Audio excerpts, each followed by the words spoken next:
हाँ जी, good morning. क्या हाल चाल। एक बार फिर हम हाजिर हो गए हैं अपने डीएलएड का डीएलएड की जो पीवाईक्यू चल रहे हैं उसी क्वेश्चन को उसी में से और कुछ आगे क्वेश्चंस करने की एक बार फिर से हाजिर हो गए हैं। चलिए आइए देखते हैं कुछ और क्वेश्चन, है ना। आई होप आपने पहले वाली वीडियो देख ली हो और आपको सब कुछ अच्छे से सारे क्वेश्चंस आपके एग्जाम के पीवाईक्यू समझ में आ गए हैं, है ना। उसी क्रम में हम लोग और आगे बढ़, है ना। चलिए देखते हैं कुछ और नए क्वेश्चंस को और शुरू करते हैं अपना टॉपिक। देखिए, अब अगला क्वेश्चन क्या कह रहा है हमारा। अगला क्वेश्चन कह रहा है,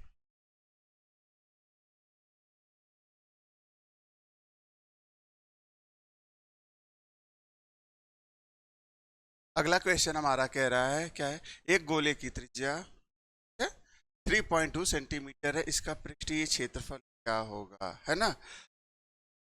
इसका क्या पूछ रहा है, पृष्ठीय क्षेत्रफल पूछ रहा है, इसका पृष्ठीय क्षेत्रफल क्या होगा, है ना। देखिए, गोले का पृष्ठीय क्षेत्रफल क्या होता है, 4a² होता है। गोले का पृष्ठीय क्षेत्रफल क्या होता है,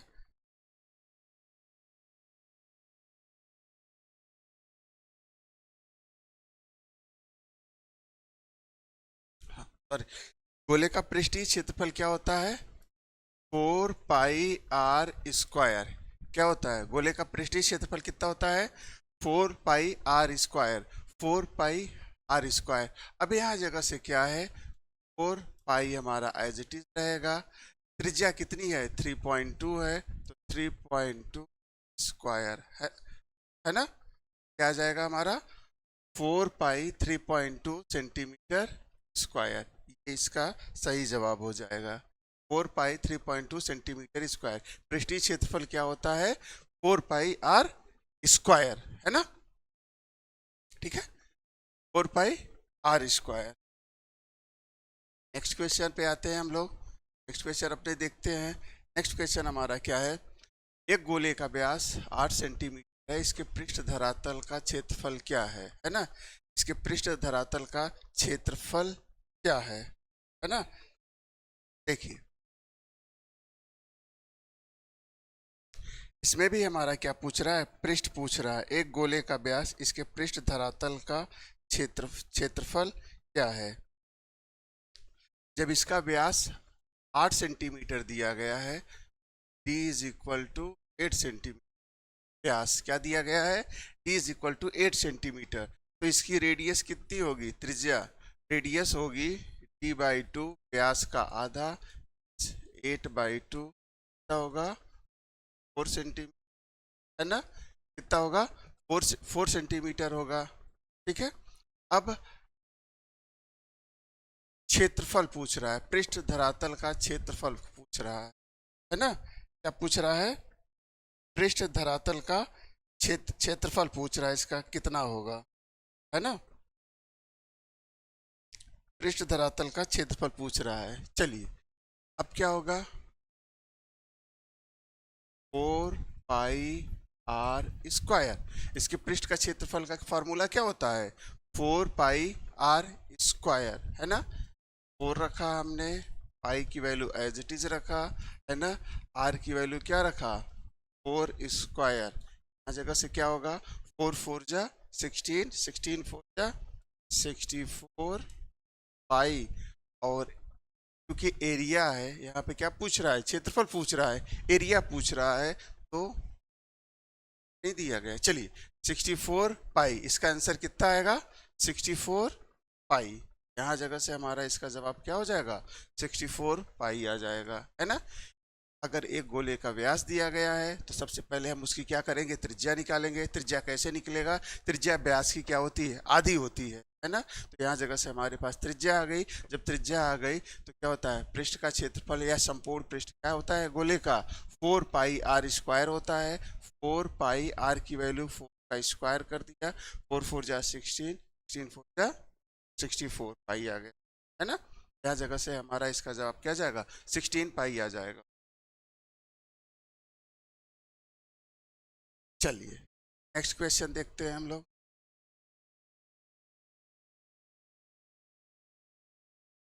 देखिए, सांख्यिकी शब्द का सर्वप्रथम प्रयोग किया गया था, है ना।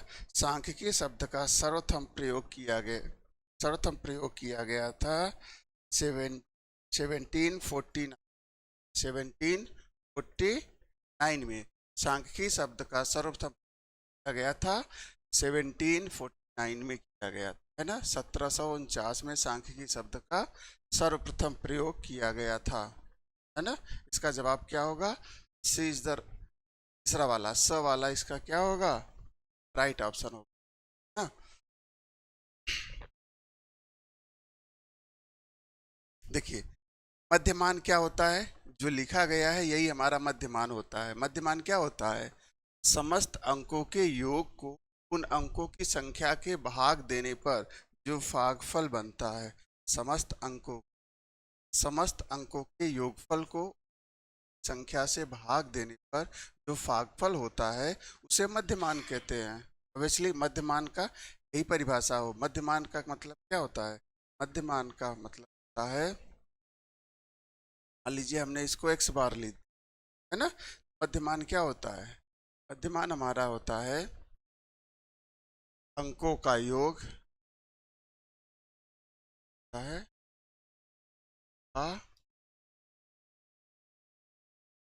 और नीचे क्या आता है? अंकों की संख्या,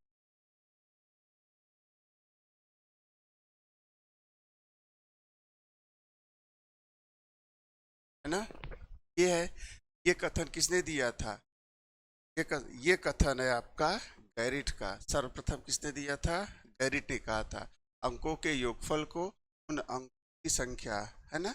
मान लीजिए 5 हैं, 5 अंक हैं, x1 x2 x3 x4 x5, तो अंकों का सम हो गया, ये योग हो गया। और इसको क्या करे? 5 से डिवाइड कर दे तो अंकों का योग बटे अंकों की संख्या हो गई, ये है ना। ये किसका कथन है? ये गैरिट का कथन है ना। किसने कहा था? गैरिट ने कहा था। ये गैरिट का कथन है। सांख्यिकी में माध्य दर्शाया गया है ना। सांख्यिकी में माध्य किससे दर्शाया गया है ना। माध्य को m से लिखा जाता है। क्या लिखा जाता है? m से लिखा जाता है ना। ये देखो, ये किसके लिए होता है? एडिशन के लिए, है ना। n क्या होता है? नंबर दर्शाता है। और f क्या होता है? फ्रीक्वेंसी को दर्शाता है ना।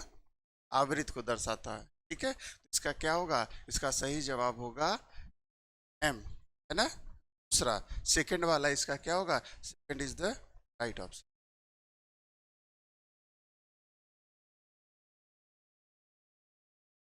अगला क्वेश्चन आता है ना। माध्य का सूत्र क्या है ना। माध्य का सूत्र क्या है? तो माध्य का सूत्र क्या होता है? इसमें मिसिंग है।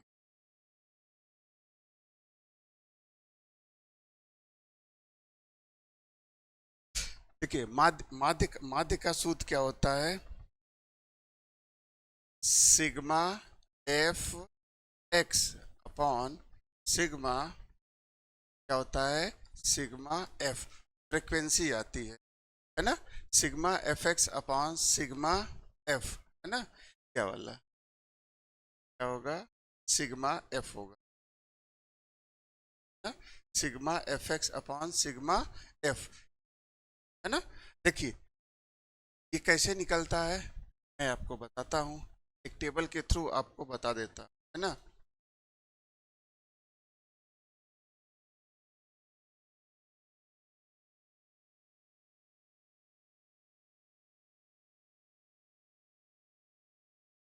ठीक है, देखिए कैसे होता है। फ्रीक्वेंसी है, मान लीजिए कि क्या है, कोई एक सोसाइटी है, कोई एक कॉलोनी है। कॉलोनी में क्या है? बहुत सारे लोग रहते हैं, है ना। तो बहुत सारे लोग रहते हैं, तो अब उस कॉलोनी में क्या होगा? बहुत सारे क्या, मैं एकदम पर्टिकुलर आ जाते हैं। उस कॉलोनी में मान लीजिए 10 लोग रहते हैं, है ना। तो क्या है? जिनके पास 0 बच्चे हैं, ऐसे कितने लोग हैं? 2 लोग। कितने लोग हैं? 2 लोग, है ना। 0 बच्चे वाले कितने लोग हैं? 2 हैं, है ना। एक बच्चे वाले कितने लोग हैं? 3 लोग हैं, है ना? ठीक है।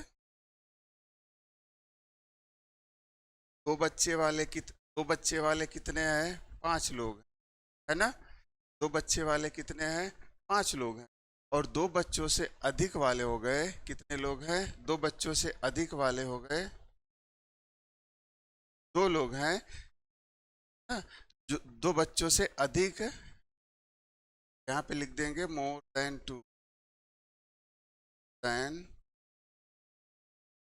देन टू, है ना? मोर देन टू से क्या होगा?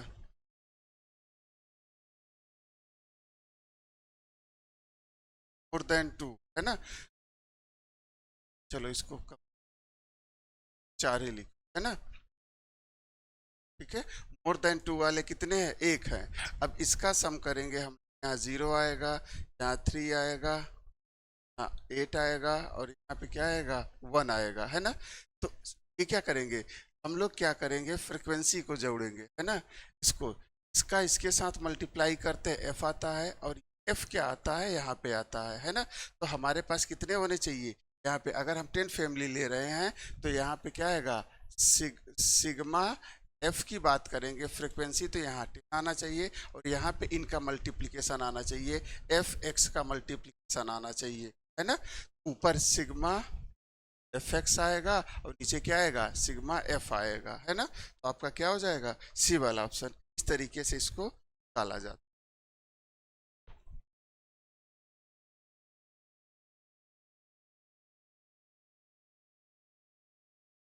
अब पूछ रहा है इसका मध्यमान है। इसका मध्यमान है तो कैसे निकालेंगे? मध्यमान है तो सबको अभी हमने किया। मध्यमान क्या होता है? मध्यमान या मध्यमान, मध्यमान कैसे निकलेगा? मध्यमान अगर हमें निकालना है इसका, तो अंकों का योग करते हैं, तो अंकों का योग क्या होगा? +4 +5 9 10, डिवाइडेड बाई 1 2 3 5। अंकों की संख्या, अंकों की संख्या कितनी है? 5 है।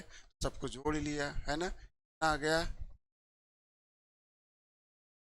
10 और 9 हो गया 19, और 5 24, 24 4 28, तो कितना हो गया?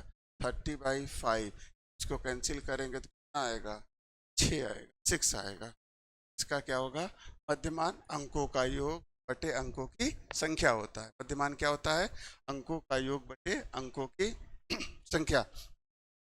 सारे अंकों का जोड़ लिया, उसको 5 से डिवाइड कर दिया, तो अंकों का जोड़ के अंकों की संख्या हमारा मध्यमान आ जाता है ना? अंकों का योग संख्या मध्यमान होता है।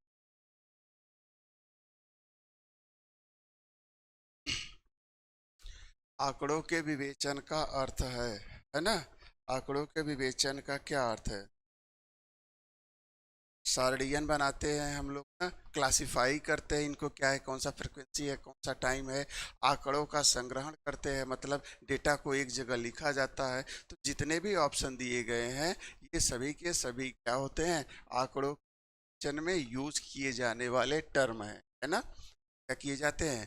सारणीयन मतलब टेबुलेशन बनाते हैं, वर्गीकरण क्लासिफिकेशन भी करते हैं, आंकड़ों का संग्रहण है, मतलब जगह कलेक्ट किया जाता है, कलेक्शन ऑफ डेटा भी होता है।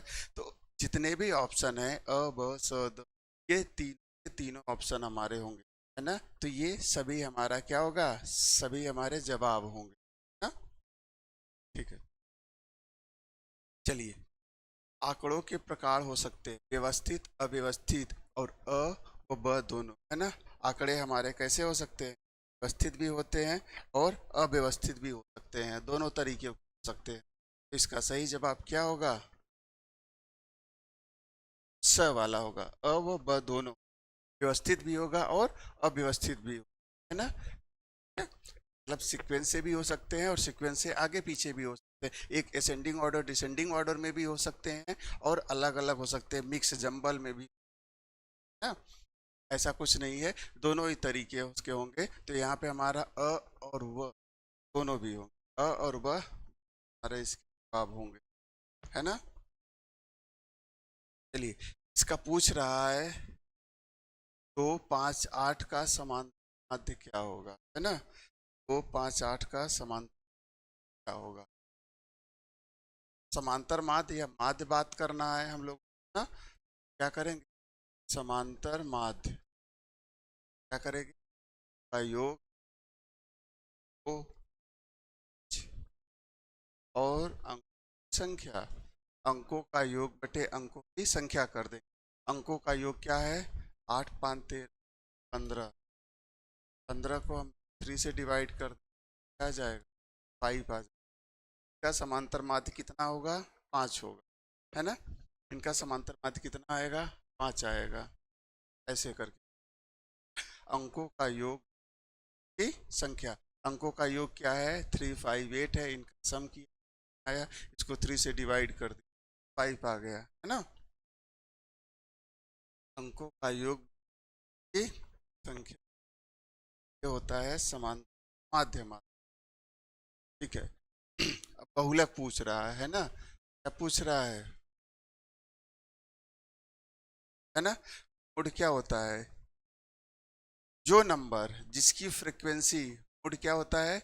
जिसकी फ्रीक्वेंसी सबसे ज्यादा हो। सबसे ज्यादा का मतलब होता है सबसे ज्यादा बार आया हो। ऐसा नंबर जो सबसे ज्यादा बार आया हो उसको क्या कहते हैं? बहुलक कहते हैं, मोड कहते हैं। यहाँ पे क्या है? एक बार 30 आया, बार 30 आया, बार आया, 4 बार आया, है ना। 1 2 5 6 7 8, 8 टर्म में कितना आया है? 4 बार 30 आया है ना। बाकी और देखो क्या है? 30 हमारा कितनी बार आया हुआ है? हमारा 4 बार आया है। 31 कितनी बार आया है? एक बार आया है। 13 कितनी बार आया है? एक बार आया है। 35 एक बार, 37 एक बार। तो यहाँ पे हमारा बहुलक क्या हो जाएगा? 30 हो जाएगा, है ना। सबसे ज्यादा बार आया हुआ है वही हमारा क्या होता है? बहुलक होता है, मोड होता है। और यहाँ पे क्या चीज आया हुआ है? 30 आया हुआ है। 30 ऐसा नंबर है जो सबसे ज्यादा बार हमारे इस क्वेश्चन में आया हुआ है। इसका क्या हो जाएगा? 30 इज द राइट ऑप्शन। चलिए,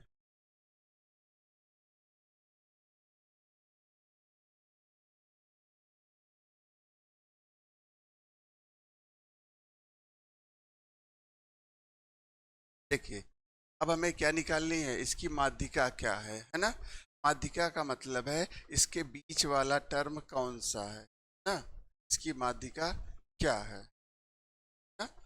चलिए, तो माध्यिका सबसे पहले हम इसमें क्या करेंगे? इसको हम लोग असेंडिंग ऑर्डर या डिसेंडिंग ऑर्डर में लिख लेंगे। मतलब घटते से बढ़ते क्रम में लिखेंगे या बढ़ते से घटते क्रम में लिखे, मैं दोनों तरीके से कर सकते हैं, है ना। घटते से बढ़ते क्रम में लिखेंगे, आएगा 8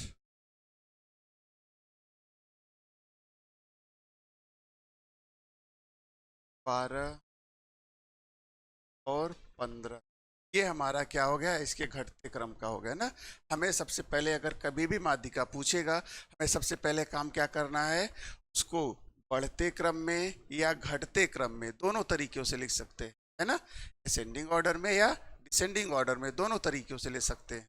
चलिए, दोनों तरीके से पहले सबसे पहला काम हमने क्या किया? उसको एक सीक्वेंस में बढ़ते क्रम में लिख लिया, है ना। जैसे बड़े क्रम में लिख लिया। अब हम क्या देखेंगे? इसमें क्या है? पद कितने, है ना। टर्म कितने हैं? टर्म, पद जानने का मतलब क्या है कि इसमें पदों की संख्या सम है या विषम है। क्या है?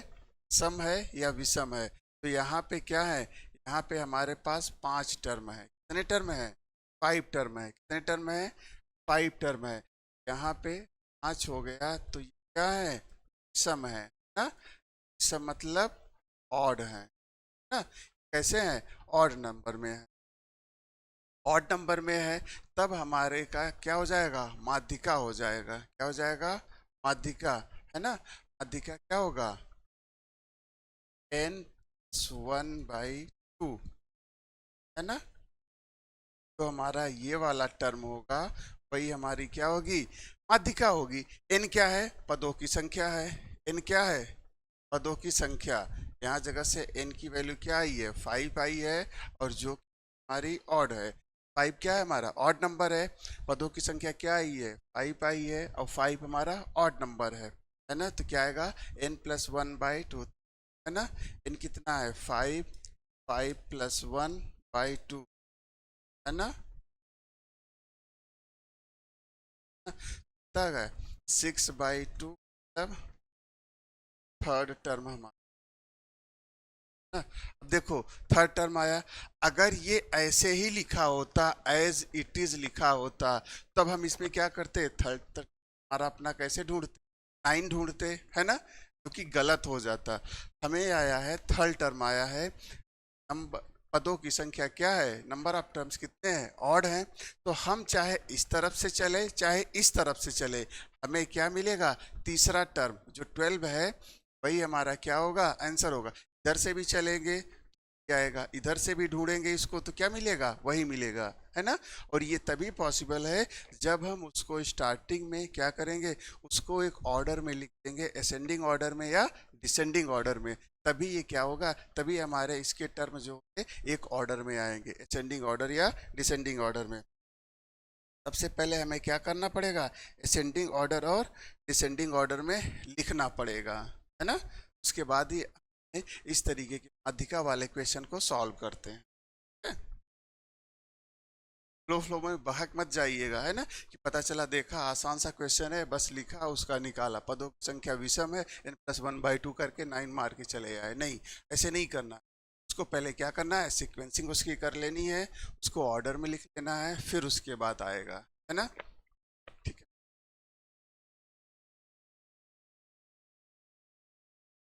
हाँ, मैंने आपको बताया है क्या होता है, अगर कोई चीज लॉग में ली गई है ना, अगर कोई टर्म क्या किया गया है, लॉग में लिखा गया है, देखिए log B X is equal to Y होता है, तो b⁴ y इज x होता है ना। अगर हमें लॉग में लिखा गया है, log x base b is equal to Y लिखा गया है ना? Log x base b is equal to Y, तो अब यहां जगह अगर हम ये एक्सपोनेंट फॉर्म है, एक्सपोनेंट फॉर्म या एक्सपोनेंशियल फॉर्म ये दिया, एक्सपोनेंशियल फॉर्म में लिखा, एक्सपोनेंशियल फॉर्म में ये होता है, अगर लॉग के टर्म में लिखा गया है, अगर हमें ऐसे फॉर्म में लिखा गया है तो लॉग के टर्म में लिखेंगे तो ऊपर वाला लिखेंगे, है ना। ऐसे दिया गया है तो इसका ऐसे हो जाता है, और ऐसे है तो इसका क्या हो जाता है, लॉग में बदलेंगे तो क्या हो जाएगा, इस तरीके से हो जाएगा, है ना, ठीक है। देखिए अब उसमें से हम आइडेंटिफाई करते हैं, यहाँ जगह से कंपेयर करते हैं, बी के जगह पे यहाँ पे क्या है, बी के जगह पे यहाँ पे 5 है, वाई के जगह पे क्या है ना, वाई की जगह पे क्या है, y इज इक्वल टू क्या है 6 है ना। x की जगह पे क्या है ना, x की जगह पे क्या है 15,625 है ना, x की जगह पे क्या है 15,625 है। अब जब हम इसको log के टर्म में कन्वर्ट करेंगे, है ना, log क्या लिखेंगे, log log लिख दिया, है ना। b b का मतलब बेस, बेस कितना है 5 है ना, बेस कितना है 5 है ना। अब उसके बाद क्या करना है, x लिखना है, x हमारा है 15,625 है ना, 15,625, और इज इक्वल टू वाई आएगा 6 आएगा, है ना। जो भी आपको इस तरीके का ऑप्शन दिख रहा हो वही आपका जवाब हो जाएगा, है ना। कौन सा है आपका जवाब, पहला वाला जवाब, log 5 15,625 इज इक्वल टू 6, है ना। सबसे इंपॉर्टेंट चीज क्या देखनी है ना, ठीक है, क्या log x base b, log x base b is equal to y, अगर दिया गया है तो एक्सपोनेंट के फॉर्म में क्या लिखेंगे, बेस होता है, बेस की power y is equal to x आ जाता है ना, ठीक है। उसी का एप्लीकेशन का यूज करके क्या करेंगे, हमें ये चीज दिया गया है है ये वाला। तो हम इसको क्या करेंगे, इस फॉर्म में लॉग लगा के इस फॉर्म में बना लेंगे, है ना। ये क्या होगा, लॉग के साथ ये आ जाएगा, डी हमारा क्या बेस है, is equal to Y term आ जाएगा। इसका अ वाला सही जवाब। चलिए नेक्स्ट क्वेश्चन।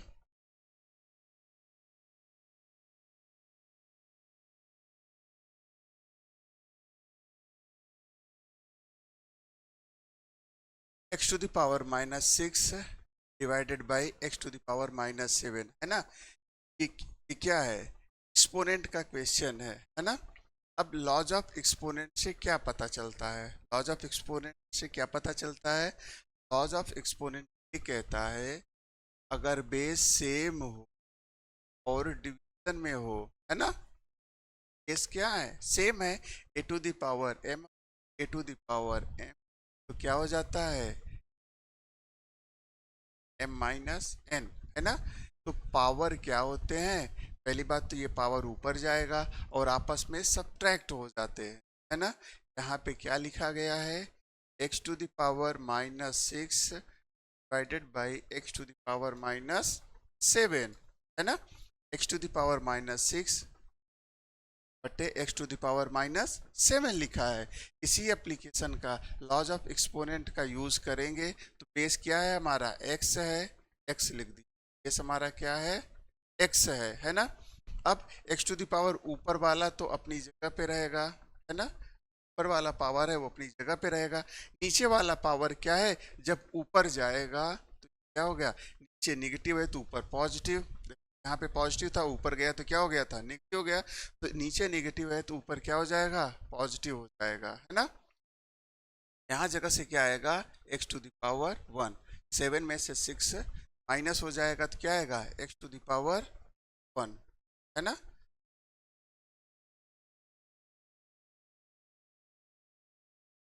क्या आएगा,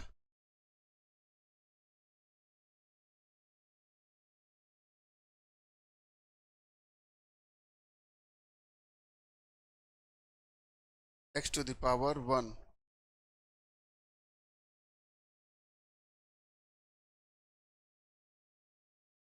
ये लिखा हुआ है आपका x टू द पावर +1, है ना, x टू द पावर 1 पर 1 वो पॉजिटिव में है ना तो प्लस लगा हुआ है। ये आपका क्या होगा, सही जवाब होगा स वाला आप, है ना, x टू द पावर 1, 1 या +1 ऑप्शन के हिसाब से।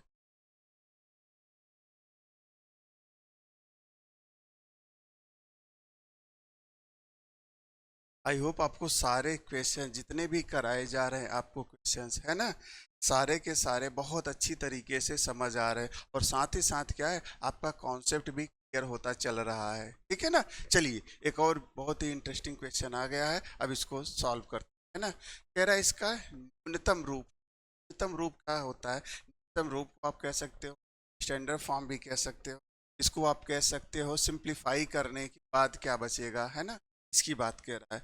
x² -4, देखो x² -4 divided by x+2 whole square, है ना।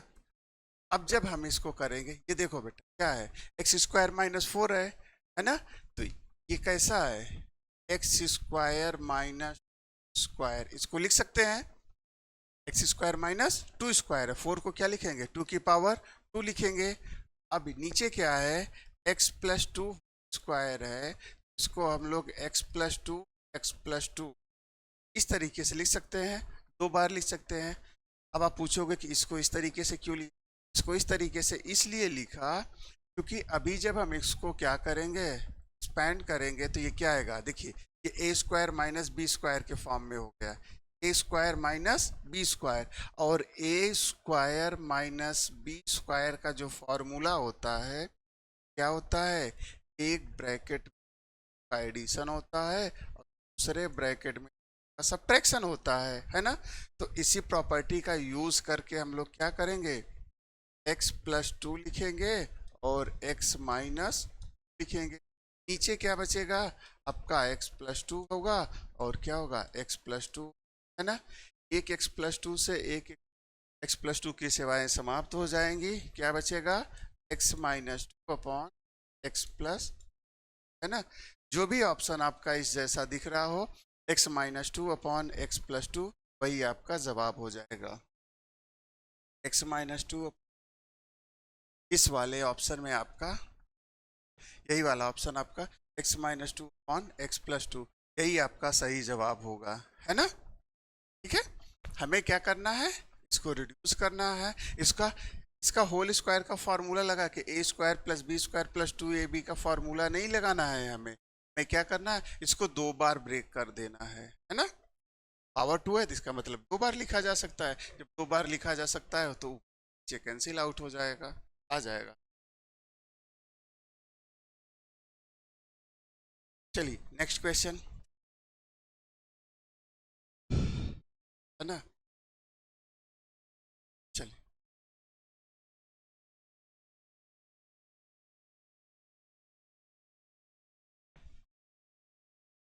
देखिए, घन में घन है ना। घन में टोटल मिला के कितनी कोर, है ना।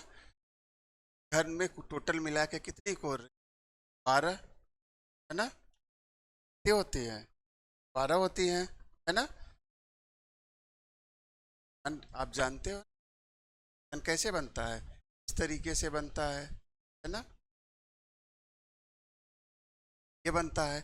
अब इसमें क्या रहेगा, आगे फ्रंट पे एक, पीछे एक, टॉप पे एक, बॉटम में एक, लेफ्ट में एक, राइट में, है ना। इसकी क्या होंगी, 6 फेसेस होंगी, है ना। 6 फेसेस होंगे, और इसके क्या होंगे, 1 2 3 5 6 7 8 इसके क्या होंगे, 8 वर्टेक्स होंगी। और एजेस कितनी होंगी, इसमें कोरे कितनी, है ना। कोर क्या होता है, कोर होता है जहां पे दो फेसेस मिलते हैं, ये फेस और ये फेस इस जगह पे मिला, है ना। क्या हुआ, ये फेस इस जगह पे मिला ना। ठीक है, देखो अब ये समझने की कोशिश करिए, यहाँ पे जहाँ पे क्या होते हैं, दो फेसेस मिलते हैं, है ना, तो वहां पे एक कोर बनता है, आ गया। तो यहाँ बनेगा, यहाँ भी बनेगा, यहाँ भी बनेगा, है ना। ऐसे यहाँ बनेगा, यहाँ बनेगा, है ना। 1 2 3 5, है ना। इधर बनेगा 6 बनेगा, 7 बनेगा, 8 बनेगा, 9 बनेगा, 10 बनेगा, 11 बनेगा, और ये क्या बनेगा, 12 बनेगा। तो इसमें कितने हो जाएंगी, टोटल कोरों की संख्या कितनी हो जाएगी, 12 हो जाएगी, है ना। इसमें कोरों की संख्या कितनी हो जाएंगी, 12 हो जाएगी, 12 हो जाए।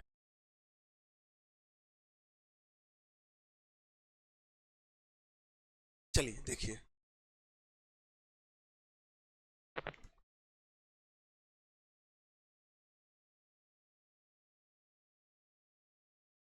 अभी हमने आपको क्या बताया, प्रीवियस क्वेश्चन में हम क्या था, लॉग एक्स इज वाई, ना। तो क्या जाता था, e की पावर y इज x होता है ना। log b x is equal to y है, क्या हो जाएगा, b to the power y is equal to x हो जाए, है ना। देखो अब यहाँ पे क्या है, ये लिखा हुआ है log बेस 30, और ये होगा 30 पावर 2, है ना। क्या होगा, 13 पावर 2। तो यहाँ पे क्या करेंगे, इसको ऐसे लिखा जाएगा, पावर जो है आगे चलाएगा, log 32 log 30, बेस भी इसका 13 है। तो अगर हमें ये पूछा जाए log a बेस a, तो इसकी वैल्यू क्या होती है, 1 होती है। तो इसकी पूरी वैल्यू क्या होगी, 1 होगी, क्योंकि इसका बेस भी और लॉग भी क्या है, सेम है, 13 है ना। इसकी वैल्यू 1 हो गई, तो 1 कितना आएगा, 2 आएगा, है ना। क्या आएगा इसका जवाब, 2 आएगा, है ना। ठीक है। क्या आएगा इसका जवाब? 2 आएगा इसका जवाब, है ना। अगर इसी क्वेश्चन को इस तरीके से लगाएं, यहां जगह से लगाएं, तब क्या होगा? देखिए लिखा है log 13,169। अब इसको हम लोग क्या मान लेते हैं? y मान लेते हैं, है ना। अब चलिए y आ गया, अब इसको एक्सप्रेस करते हैं y टू द पावर 30, है ना, इज इक्वल टू क्या लिखेंगे?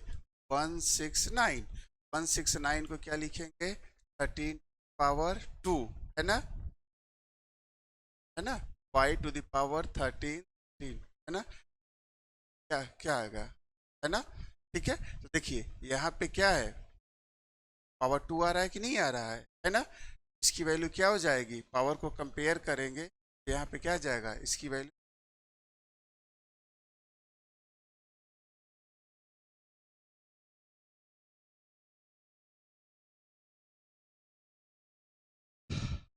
अर्धवृत्त में स्थित कोण का मान होता है। अर्धवृत्त में स्थित कोण, ये हमारा वृत्त है ना, कुछ इस तरीके। चलिए ठीक है, ये हमारा क्या है? वृत्त है ना। अर्धवृत्त क्या होगा? अर्धवृत्त होगा जो इसके सेंटर से जाए, है ना। अर्धवृत्त क्या होगा?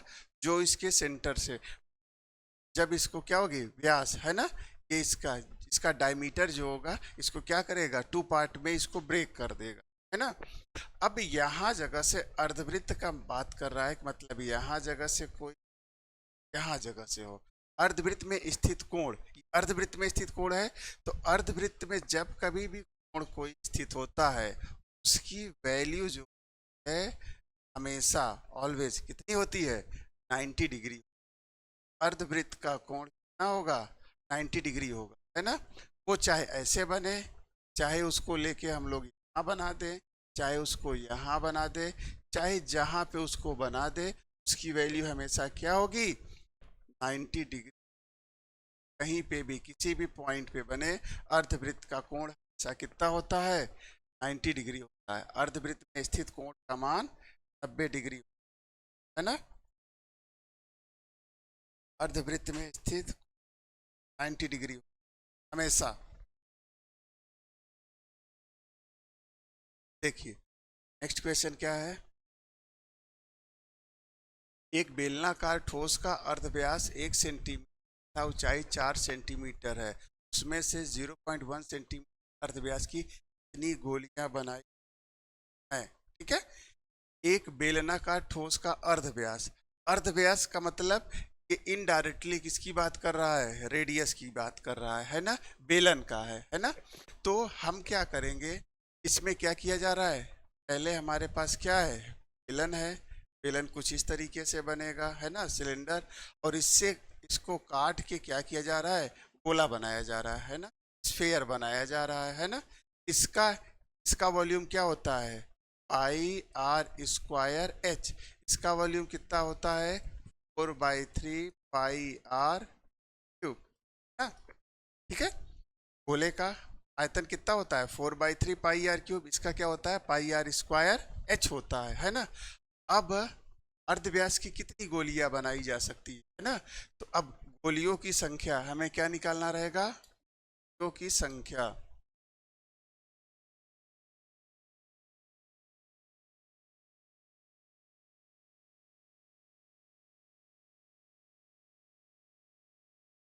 हमें क्या निकालना रहेगा? गोलियों की संख्या, है ना। गोलियों की संख्या, जब हम गोलियों की संख्या की बात करेंगे तो क्या होगा? देखिए इसका जितना वॉल्यूम होगा, आयतन होगा, इसके आयतन से जब इसके एक गोली के आयतन को क्या करेंगे? डिवाइड कर देंगे, तब पता चल जाएगा। भाई हमें अगर है, देखो 10 रुपए की एक चॉकलेट मिलती है ना, तो 100 रुपए में कितनी चॉकलेट मिलेंगी? तो क्या करेंगे? 100 को है ना, जो हमारे पास 100 रुपीज़ है उसको क्या करेंगे, एक चॉकलेट की कीमत से हम लोग जब डिवाइड कर देते हैं तो कितनी चॉकलेट मिलेगी वो हमें पता चल जाता है। तो यहाँ पे क्या चलेगा, हम वॉल्यूम निकालेंगे, किसका, आयतन निकालेंगे, पूरा निकाल के बेलन का कितना आयतन है और उसको डिवाइड कर देंगे, क्या करेंगे, इससे डिवाइड कर देंगे गोले के आयतन से। तो इसका क्या आ गया, पाई आर स्क्वायर मतलब 1 का square pi R square H, ऊंचाई कितनी है 4 सेंटीमीटर, है ना, डिवाइडेड बाई, है ना, 4/3। तो 4/3, 22 के नीचे ना आके क्या होगा, ऊपर चला जाएगा, 4/3 पाई आर क्यूब। इसका आर कितना है 0.1, इसमें भी है ना अर्धव्यास दिया गया, मतलब त्रिज्या ही दिया गया है गोले का। यहाँ जगह से क्या आएगा, पाई से पाई हमारा कैंसिल हो जाएगा, 4 से 4 हमारा कैंसिल हो जाएगा, ऊपर बचा 3, नीचे क्या बचा देखो 0.1, 0.1 और 0.1, जब 3 बार करेंगे तो क्या आएगा, तो 0.1 है ना, क्या होगा 3 प्लेस पे 1 का 1 में मल्टीप्लाई हुआ 1 आया, 1 का 1 1 हुआ, लेकिन यहाँ पे क्या होगा 3 प्लेसेस पे डेसिमल शिफ्ट हो जाएगा। यहाँ पे कितना आ गया, तो 0.1 है ना। अब क्या करेंगे, इसको खत्म करने के लिए हमें क्या करना पड़ेगा, 1000 से, 3 प्लेस पे डेसिमल है तो 1000 से मल्टीप्लाई करेंगे। सेम चीज हमें ऊपर भी करनी पड़ेगी, है ना। तो क्या हो जाएगा, ऊपर हमारा हो जाएगा 3000 और नीचे हमारा 1 हो जाएगा। तब इसका जवाब क्या आएगा 3000। कितनी गोलियां बनाई जा सकती, 3000 गोलियां बनाई जा सकती है ना। इससे कितनी गोलियां बनाई जा सकती हैं, 3000 गोलियां बनाई जा सकती। अगर 1 सेंटीमीटर व्यास और 4 सेंटीमीटर ऊंचाई का बेलन है, इससे क्या किया गया 0.1 सेंटीमीटर, है ना, डेसिमल 0.1 सेंटीमीटर अर्ध व्यास का अगर खींचा जा रहा है या बनाई जा रही है तब, ठीक। चलिए नेक्स्ट क्वेश्चन क्या आते हैं, एक बेलनाकार खंभा 7 मीटर उसका है जिसका व्यास 12 सेंटीमीटर, उसका आयतन हो। देखो बेलन का आयतन क्या होता है, इस तरीके से बेलन बनता है ना?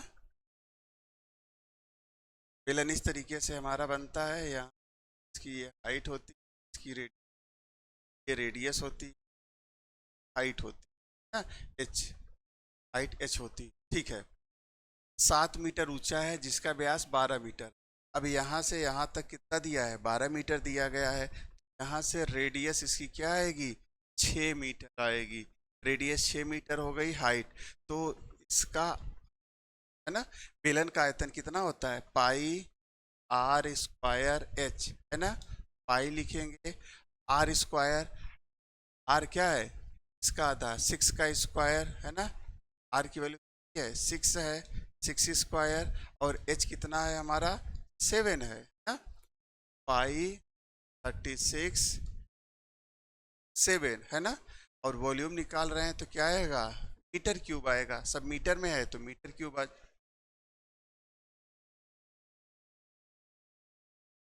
7 मीटर ऊंचा है ना। मीटर क्यूब करेंगे तो ये 7 मीटर जो है ये 700 सेंटीमीटर हो जाएगा, ठीक है ना, सेंटीमीटर। ये अपनी जगह पे सही है, ये आएगा सेंटीमीटर क्यूब। सेंटीमीटर मीटर में है उसको भी हम लोग क्या करेंगे सेंटीमीटर में कन्वर्ट कर लेंगे, तो 1 metre is equal to 100 centimetre होता है, तो 7 metre is equal to 700 centimetre. चलिए पाई 36 700, पाई ये आएगा आपका, ये वाला ऑप्शन होगा। पाई 36 को क्या करेंगे, पाई 6 इंटू 6 इन 700 सेंटी, है ना। कौन सा ऑप्शन सही होगा, द वाला ऑप्शन आपका सही होगा, है ना, ठीक है। ये मीटर में था, इसको हमें सेंटीमीटर में कन्वर्ट करना है। इसका जवाब क्या आएगा, द वाला आपका सही जवाब होगा, है?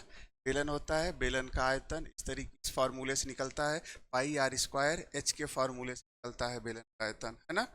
पाई आर स्क्वायर एच बेलन का आयतन का फार्मूला होता है। अब यहाँ जगह से पाई आर, आर की वैल्यू क्या है, अगर उसका व्यास 12 सेंटीमीटर है तो उसकी त्रिज्या कितनी आएगी, 6 सेंटीमीटर आएगी, है ना। ठीक है,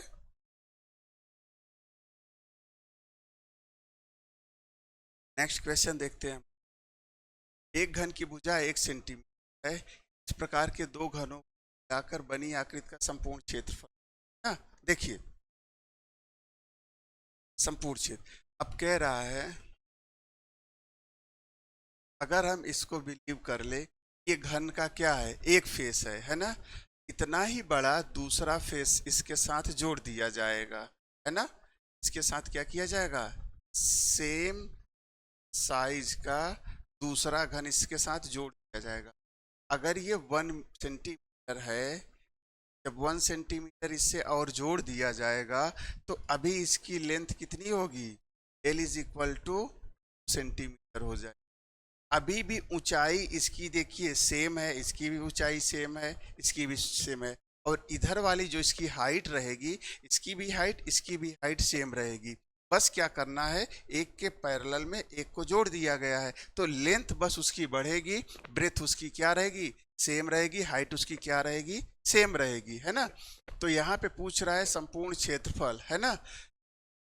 घन का संपूर्ण क्षेत्रफल क्या होता है ना। घन था, घन अभी कन्वर्ट किसमें हो गया है, घनाभ में हो गया है ना, इसमें बन गया है, घनाभ में कन्वर्ट हो गया है। उसकी अभी साइड सारी क्या है, सेम नहीं रहेगी, उसकी लेंथ कितनी हो गई है, 2 मीटर हो गई है, 2 सेंटीमीटर हो गई है ना। तो अब घनाभ का जो संपूर्ण पृष्ठ आता है ना, संपूर्ण पृष्ठ घनाभ का होता है, कितना होता है, 2 length breadth L B B H, और कितना होता है, L B B H plus H L. ये घनाभ का क्या होता है, संपूर्ण पृष्ठ होता है, संपूर्ण पृष्ठ इसका घनाभ का, है ना। घनाभ का संपूर्ण पृष्ठ क्या होता है, 2 LB BH प्लस HL होता है ना। यहाँ 2 लिखा, L की जगह पे बस 2 रखेंगे, बाकी सारा सेम रहेगा। तो हमने 2 इंटू 1 किया तो कितना आएगा, 2 ही आएगा। P और H हमारा सेम है, 1 1 है तो 1 आएगा, और यहाँ पे H हमारा 1 है लेकिन L हमारा 2 हो गया है ना।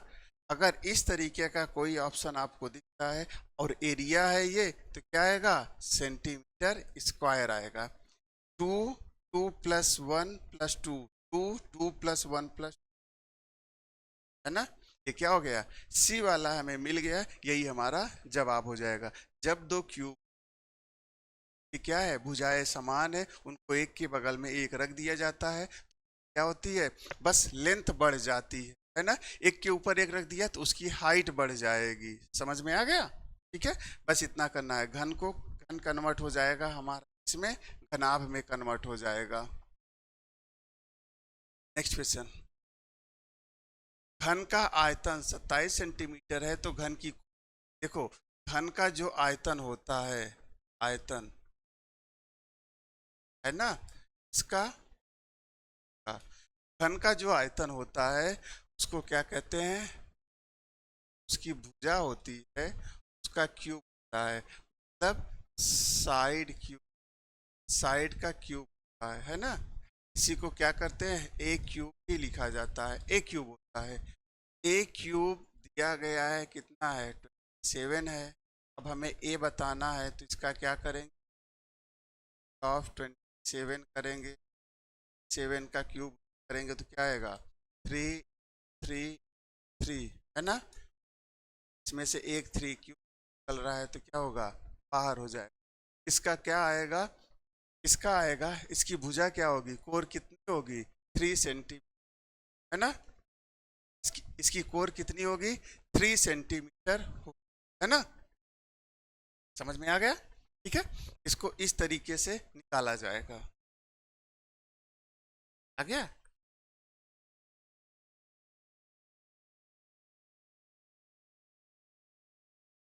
देखिए एक घन का विकर्ण 4√3 सेंटीमीटर है तो आयतन होगा। सबसे पहले घन का विकर्ण का फॉर्मूला हम लोग निकालेंगे।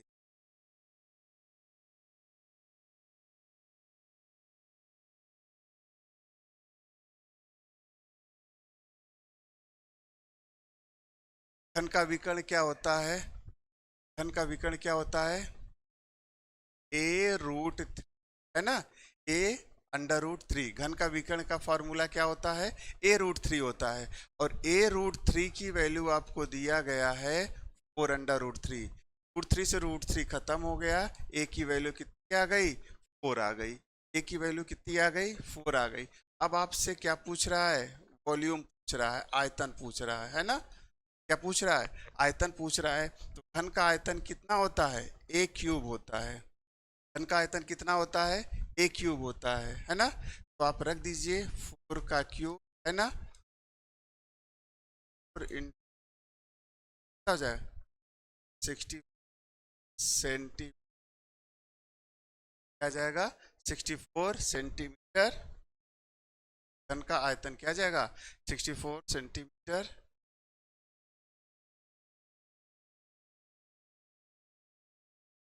चलिए अगला क्या है? एक घनाकार संदूक को 2a सेंटीमीटर है तो उसका पृष्ठ क्या होगा? घन का जो पृष्ठ होता है, घन के पृष्ठ का फॉर्मूला क्या होता है? 6a² होता है। क्या होता है? 6a² होता है। अब a की जगह आप 2a रख दीजिए। 6 × a² क्या आ जाएगा? 6 × स्क्वायर 24a² आ गया आपका। आ जाएगा 24a²। चलिए देखिए क्या आता है ना।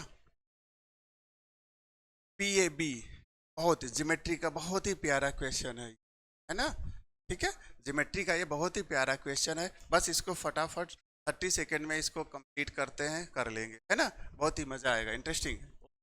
चलिए देखिए APB कह रहा है। अब हमारे पास फॉर्मूला ये होता है, प्रॉपर्टी ये होती है ज्योमेट्री की। ये कॉर्ड है, हमारी त्रिज्या AB है।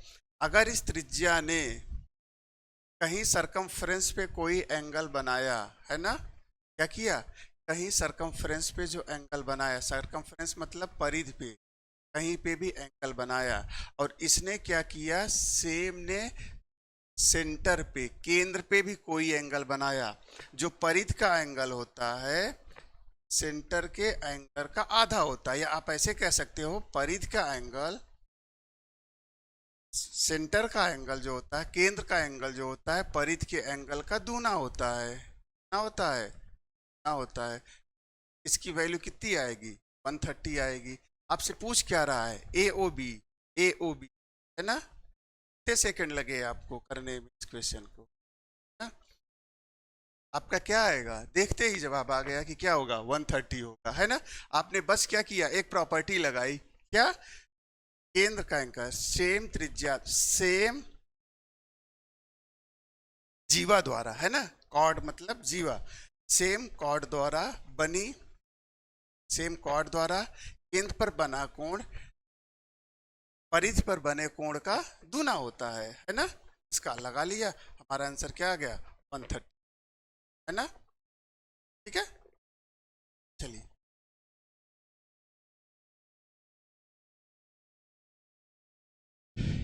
AOB इज इक्वल टू कितना है? 80 डिग्री, है ना? ठीक है, तो क्या होगा? हमें इसकी ADB की बात बतानी है।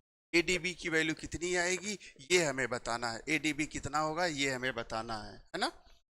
यहाँ पे देखिए ये कितना है? 80 है ना? सेंटर पे बना रहा है। हम क्या करते हैं, इसको यहाँ से हिला देते, हिला दिया। अब इससे क्या होगा? बस इस क्वेश्चन को बनाने के लिए आसान करने की कोशिश कर रहा हूँ और कुछ नहीं कर, है ना? ठीक है, देखिए अब अगर मान लीजिए इसने कहीं यहाँ पे बनाया होता, क्या किया होता यहाँ पे, तो ये कितना होता? 40 डिग्री है कि नहीं होता है? 40 डिग्री होता है। केंद्र पर बने कोण का ये आधा है, तो ये कितना होता है? 40 डिग्री होता है। अब क्या होता है, देखिए ये क्या है, ए बी लाइन ने क्या किया है, ए बी लाइन ने सर्कल को दो पार्ट में कर दिया है। ये नीचे वाला जो है हमारा माइनर सेगमेंट है और ऊपर वाला क्या है, मेजर सेगमेंट है। अगर उसी ने मेजर सेगमेंट और माइनर सेगमेंट ने एक ही जीवा ने नीचे की तरफ मेजर सेगमेंट में और माइनर सेगमेंट में एंगल बनाए हैं, तो दोनों एक दूसरे से क्या होते हैं, संपूरक होते हैं। मतलब अगर ये 40 डिग्री है तो ये कितना होगा, 140 डिग्री होगा, तभी दोनों मिला के कितने बनेंगे, 180 डिग्री संपूरक होंगे, है ना। तो इसकी वैल्यू क्या आएगी, 40 डिग्री आएगी संपूरक कोण, है ना। इसकी वैल्यू क्या आएगी, 140 डिग्री आएगी, है ना। अगर यहाँ पे 40 डिग्री है तो कितना आएगा, 140 आएगा, तभी मिलके हमारा क्या बनेंगे, 180 बनेंगे, है ना। ठीक है, 180 बनेंगे। चलिए नेक्स्ट क्वेश्चन देखिए, है ना। वो वृत्त का केंद्र है, निम्नलिखित में से सत्य है ना। रेखा पी क्यू वृत्त का व्यास है। अब देखिए पी क्यू व्यास नहीं है, ये क्या है, स्पर्श रेखा है, तो ये वाला ऑप्शन हमारा गलत हो गया।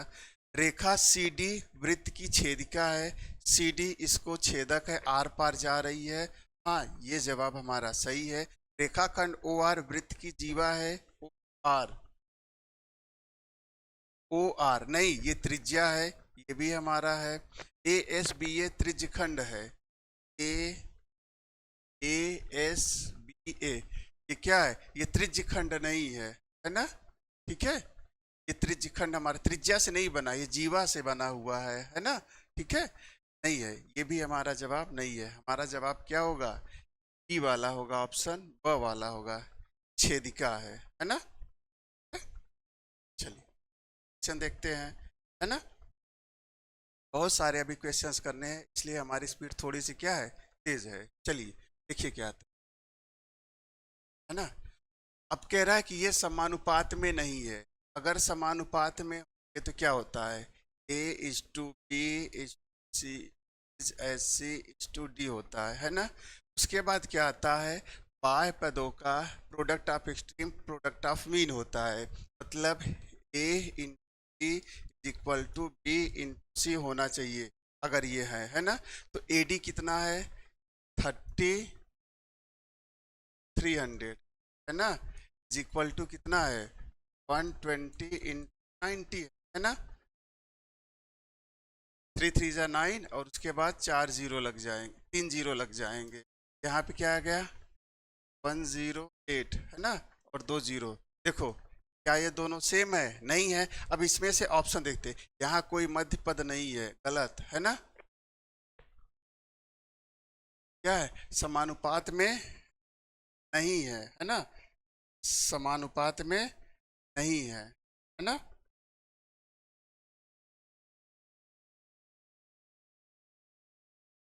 क्योंकि बाह्य पदों का गुणनफल मध्य पदों का गुणनफल नहीं है ना। यही आपका जवाब होगा, यहाँ कोई मध्य पद नहीं है, ऐसा कोई लॉजिकल चीज नहीं। मध्य बाह्य पदों का गुणनफल मध्य पदों का गुणनफल है, नहीं है। आप देख रहे हो बाह्य पदों का गुणनफल 9000 है, हाँ है तो, लेकिन इससे क्या मिलता है, यहाँ से हमें कोई भी कुछ भी प्रूफ नहीं होता है। तो बाह्य पदों का गुणनफल मध्य पदों का गुणनफल नहीं है, इसलिए ये क्या होंगे, इसलिए ये नहीं है ना। ठीक है, अगला क्वेश्चन आते हैं। 7 to the power A to the power 7 into A to the power -9 का मान होगा। देखो अगर laws of exponent A to the power m into A to the power n है, ये हो जाता है A to the power m plus n हो जाता है। इसी एप्लीकेशन का यूज करेंगे, power A to the power -9 is equal to क्या हो जाएगा, ए टू द पावर 7 -9 है ना।